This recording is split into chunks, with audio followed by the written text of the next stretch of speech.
السلام عليكم ورحمة الله تعالى وبركاته. اللهم صل وسلم وبارك على سيدنا محمد وعلى آله وصحبه أجمعين.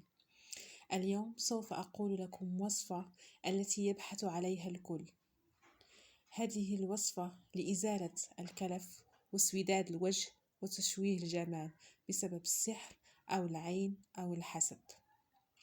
اليوم وكيفما وعدتكم في قناتي كل ما أكتشف شيء مفيد لكم من صحة ثقافة كل شيء في عالمي سوف أشاركه معكم لتعم الفائدة. والشيء الوحيد الذي أطلبه منكم هو ادعوا لي ولوالدي واضغطوا على زر الإعجاب والمشاركة في القناة.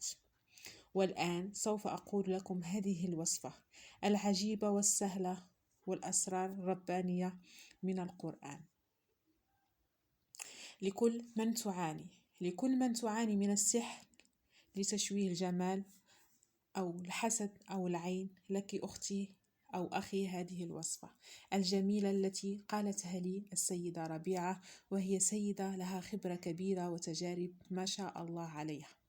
الوصفة وهي أول شيء الطهارة، ثاني شيء إناء أبيض أو زلافة كيفما نقول نحن باللغة الدارجة في المغرب. كيفما اعتدتم سوف أقول لكم يعني مرحلة. أول شيء كيفما قلت لكم نأخذ الإناء أو الزلافة ونضيف إليها حليب طبيعي، يعني من البقال، حليب طبيعي يعني ليس بودرة، حليب. ونضيفه إلى الإناء الأبيض أو الزلافة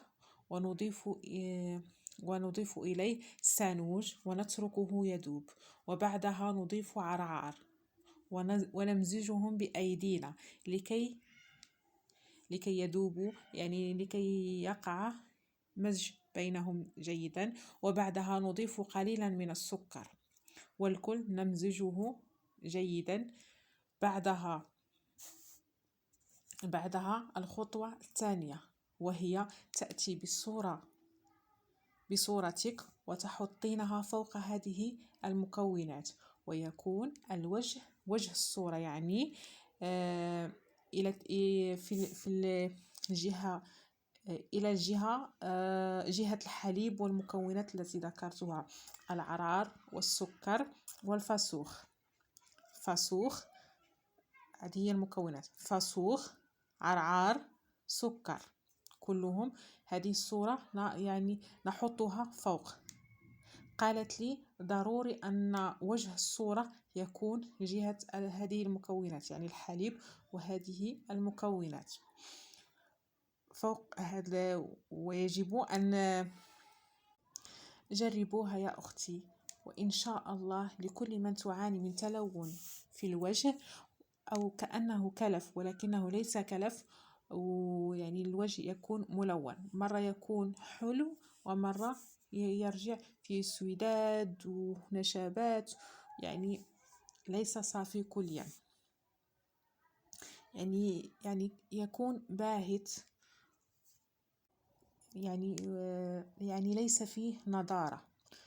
وإن شاء الله أتمنى أن تجربوها وتردوا علي في التعليق كيف تقولون. والخطوة التي يجب عليكم أن تركزوا عليها أيضا هي عند أن تقرأوا عليها هذه الآية الشريفة، وهي: نور على نور يهدي الله لنوره من يشاء، 7 مرات. نور على نور يهدي الله لنوره من يشاء، نور على نور يهدي الله لنوره من يشاء، 7 مرات تكررينها على هذه المكونات. وهذه الوصفة كرريها أختي 7 أيام واتركيها تحت النجوم، إما في نافذة أو شرفة أو سطح، كل شخص على المستطاع ديالو.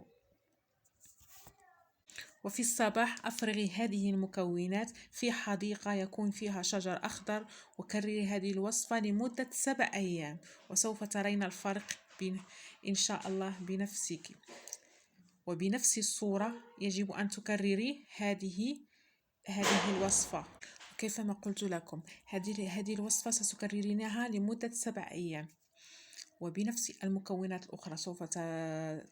سوف تحطينها في مكان به أشجار، يعني حديقة أو شيء مخضر، والصورة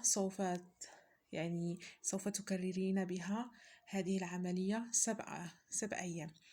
الإناء أبيض ويكون فيه حليب، وبعدها فاسوخ تتركينه يذوب، وبعدها تضيفين العرعار وتخلطينهم بأيديك لكي يذوب جيدا، وبعدها تضيفين قليلا من السكر، وبعدها تجيئين بصورتك وتحطينها على الوجه يجب أن يكون إلى الأسفل، يعني إلى جهة الحليب والمكونات التي ذكرتها. أتمنى أن أكون شرحت هذه الوصفة جيدا، وأتمنى أن تكون فائدة لك ولجميع البنات إن شاء الله، وحتى الأولاد، لمن يعاني من هذا السحر أو حسد، كل واحد والحالة دياله. سوف أكرر لكم الآية: نور على نور يهدي الله لنوره من يشاء، نور على نور يهدي الله لنوره من يشاء. وأترككم في حفظ الله، وأتمنى أن أكون قد فدتكم في هذا الفيديو، والله ولي التوفيق، وأترككم في رعاية الله، وإلى اللقاء في فيديو آخر ومعلومة أخرى، وأترككم في حفظ الله، ومع السلامة إن شاء الله.